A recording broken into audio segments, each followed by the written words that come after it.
Just now, I almost had a violent incident with an Asian lady in a Safeway. Let me explain. So I'm doing DoorDash because I get paid monthly, right? And between those monthly payments, I gotta make sure that I'm still making money. So I go do DoorDash. Now, it's like 7 a.m. I cut the DoorDash on.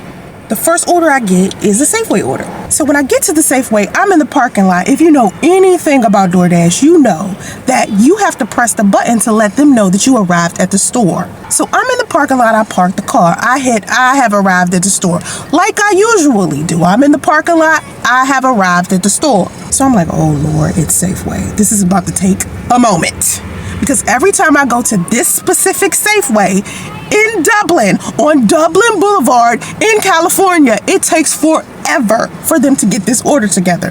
A lot of times when I go into this Safeway, it's nobody standing there. Mind you, I have a child. And the reason why I do DoorDash is so I can spend time with him. And if you know, like I know, waiting with a 6-year-old who has autism is a death wish. They be having me waiting entirely too long for orders, and that is the problem with being a DoorDasher. So when you order something for DoorDash and it takes forever to get to you, it's because the restaurant usually. It isn't because your driver is taking all day, because we dash. We're a dasher. We're driving like maniacs on the road to get you what you need. The average DoorDash person will tell you, we be speeding, texting and driving, all types of stuff we're not supposed to be doing on the road just to get paid. This specific order was an easy $25, going to take me a second, one that deep. The shit's called DoorDash. We're not supposed to be sitting here waiting as much as we're waiting. So I press the button and I arrive to the store. I go to the back of my car, take my son out, put his jacket on. I walk into the Safeway after I got a cart, and I'm waiting in line. It's somebody in front of me. So an Asian woman I've never seen before, or Hawaiian, one of the two that I never seen before. Now, mind you, I done been in this Safeway so many times within the past 6 months. I'm talking 3 times a day type of shit. And usually only one of the employees is always on time every time I get an order. If he's working, it's gonna be ready when I get there. And it's one guy and he's Asian. Everyone else takes freaking forever. So I see this Asian lady or Hawaiian lady, and she's like, what's the name? And I'm like, I can't pronounce the name, so I have to show you. So I show it to her. You know what she says to me? With the nastiest condescending tone I've ever seen an Asian or Hawaiian woman have. Well, next time, don't press that you arrived at the store until you inside of the store. First of all, it's a line in front of me. This is what I'm thinking in my head. So I just look at her and I say, okay. And before I could even finish responding, bitch walks away. Old me would have yanked that bitch back like, I ain't finished talking to you. I'm like, oh, first of all, I don't work for you. I know you hate your job at Safeway or whatever, but I'm an independent contractor. I work for Soncerae Monique.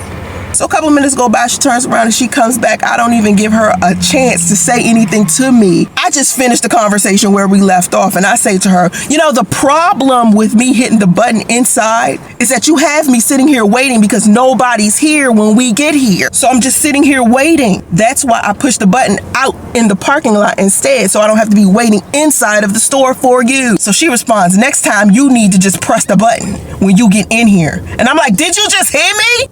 In the weirdest, most racist, ugly tone I ever seen in another race of person. She says, well, I know you got a little one with you or whatever.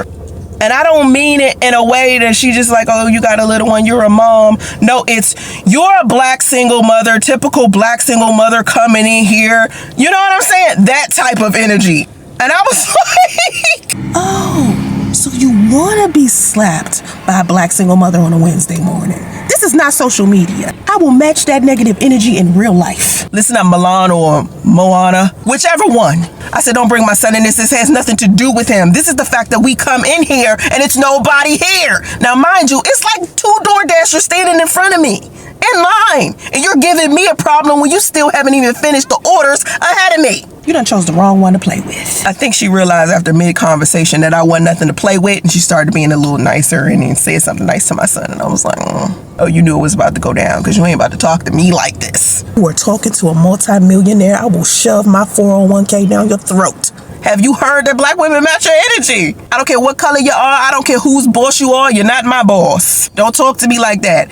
I don't know why people think a DoorDash person is somebody you need to talk condescending to, or people that work at like service. And like when some of y'all go to these fast food places and you talk disrespectfully to the people in the drive-thru and all of that stuff, you don't have to do that to these people. My daughter used to work at Chick-fil-A, and she used to be like, it's so hard to work at Chick-fil-A when these people have such nasty attitudes. And I was like, girl, they just hangry. They sugar down. Like they in a bad mood because they want something to eat. But that's still not an excuse for you to be disrespectful to people who work inside of the service industry. The wealthiest people in the world found a way to serve others and to make it lucrative. I want you to think about every successful business there is and what they're doing, what they're selling, whatever their product or service is. It's always about other people and what other people need. That's how they're making so much money. But for some reason, people think serving other people is one of the most disrespectful things that they could do with their life. Don't be disrespectful to anybody. We all people out here. We all out here trying to get some bread. We all out here trying to do something to make our lives better. It's no need for us to be disrespecting each other all of the time. And I'm telling you, I've been doing DoorDash for a while. This has been my side hustle for a long time. And rarely are people disrespectful to me. I think I've maybe had one other person be disrespectful to me. And I've been doing DoorDash in the Bay Area for 6 years. And I think maybe one other person has spoke to me that way. I was like, this woman done lost her goddamn mind. And the Apple asks you what happened every time you walk into a restaurant. And I tell them every time I come in a restaurant, grocery store, whatever, and the order is supposed to be packed and done already, I have to sit there and wait. And I have to tell the app, either no store employees have helped me, the order was still being prepared when I got there, or the order didn't start being prepared until I got there. They're literally asking me what's going on when I get there. And when I walk through that door and people give me a hard time, they don't ask me, am I with DoorDash? They don't pay attention to me standing there. All these other people are getting their orders and I'm just standing there like, this is DoorDash. I'm supposed to skip the line.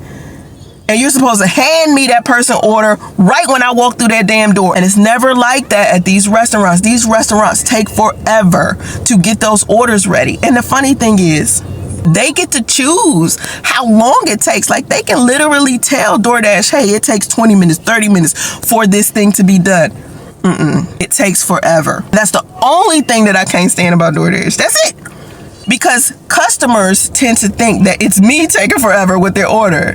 Like, what took you so long? It's not me, it's the restaurant. I always be reading like little messages from customers. They be like, don't forget my sauces. Listen, I can't touch your order.